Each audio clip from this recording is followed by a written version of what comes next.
Assalamualaikum warahmatullahi wabarakatuh. Saya Ahmad Zulfata Malik Aziz, mahasiswa aktif Fakultas Syariah Prodi Hukum Keluarga Islam semester 3, lokal 3A pagi. Di sini saya akan menjelaskan tugas dari dosen untuk membuat video. Nah, di sini saya mendapat bagian tentang pembahasan menjelaskan. Menjelaskan apa yang dimaksud dengan sengketa kewenangan antar lembaga negara atau SKLN menurut pasal menurut pasal 24C UUD 1945. Nah, diperintahkan juga sertakan ilustrasinya. Nah, di sini saya akan menyampaikan dan saya sampaikan juga secara rinci di mana itu ilustrasinya, bagaimana pengertiannya apa, saya sampaikan. Yang pertama, kita harus mengenal pembahasan tadi, apa yang dimaksud sengketa kewenangan antar lembaga negara SKLN.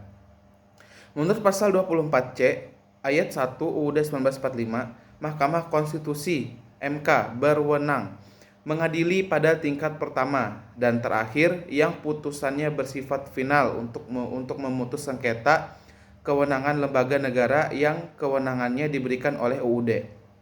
Artinya, SKLN adalah perselisihan mengenai kewenangan konstitusional antar lembaga-lembaga negara yang sama-sama mendapat kewenangan langsung dari UUD 1945 dan terjadi sengketa mengenai siapa yang berhak menjalankan suatu kewenangan tertentu.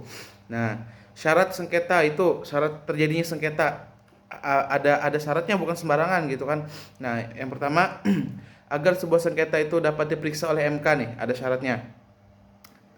Pertama, terjadi antar lembaga negara. Nah, contohnya yang kependudukannya disebut di dalam materi yang saya dapat diatur oleh UUD 95, misalnya presiden itu kan dari lembaga negara, presiden, DPR, DPD, BPK, MA, MK, KPU, dan lembaga negara yang lain disebutnya.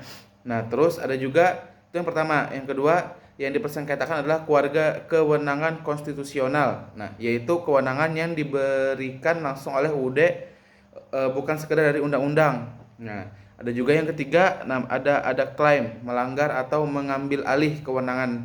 Ini lebih kayak ke egois, mengambil alih seakan-akan dia yang sudah bisa menentukannya tanpa adanya musyawarah. Nah, suatu lembaga merasa kewenangannya diambil, dihalang-halangi atau diintervensi oleh lembaga negara lain. Jadi saling mengklaim lah gitu bahasanya, saling mengklaim hak-hak mereka. Nah, ini saya akan menyampaikan ilustrasinya. Ilustrasi misalnya ini MK nih, Mahkamah Konstitusi. Ilustrasi cara MK memutuskan sengketa, cara Mahkamah Konstitusi memutuskan sengketa antar lembaga negara. Misalnya contohnya di sini, nah, KPK melakukan penyidikan kasus yang sama dan mengatakan bahwa kasus tersebut termasuk high profile corruption sehingga menjadi kewenangan negara. Permasalahan konstitusionalnya, KPK mengajukan permohonan ke MK, kemudian mengklaim kejaksaan mengambil kewenangan pemberantasan korupsi. Nah, ada juga apa yang dilakukan MK. Jadi memeriksa dulu pertama, apakah kedua lembaga tersebut memiliki dasar konstitusional antara DPRD tadi dengan KPK. Nah, kemudian KPK independen bentukan UU. Nah, setelah itu ada juga MK menyatakan tidak berwenang. Karena misalnya MK menyatakan tidak berwenang karena sengketa harus antar lembaga negara yang keluarga negaranya diberikan UUD. Nah, ilustrasi yang kedua, contohnya sengketa antara DPR dan presiden. Prosesnya legislasi. Ini contoh yang lebih tepat nih, contoh yang lebih mudah dipahami karena DPR dan presiden adalah lembaga negara UUD 1945 dan kewenangannya dalam pembentukan UU diatur langsung oleh UUD pasal 5 pasal 20. Kronologi. Misalnya kita contohkan di sini, DPR mengesahkan RUU dan mengirimnya kepada presiden untuk disetujui. Nah, kemudian permasalahannya presiden mendapat bahwa terdapat alasan konstitusi untuk tidak menggunakan UU tersebut. Bagaimana MK menyelesaikannya? Pertama, MK memeriksa objek sengketa. Tadi objek sengketanya proses legislasi DPR antara DPR dan Presiden sesuai pasal dan masalah undang-undang. Jadi dia MK tadi memeriksanya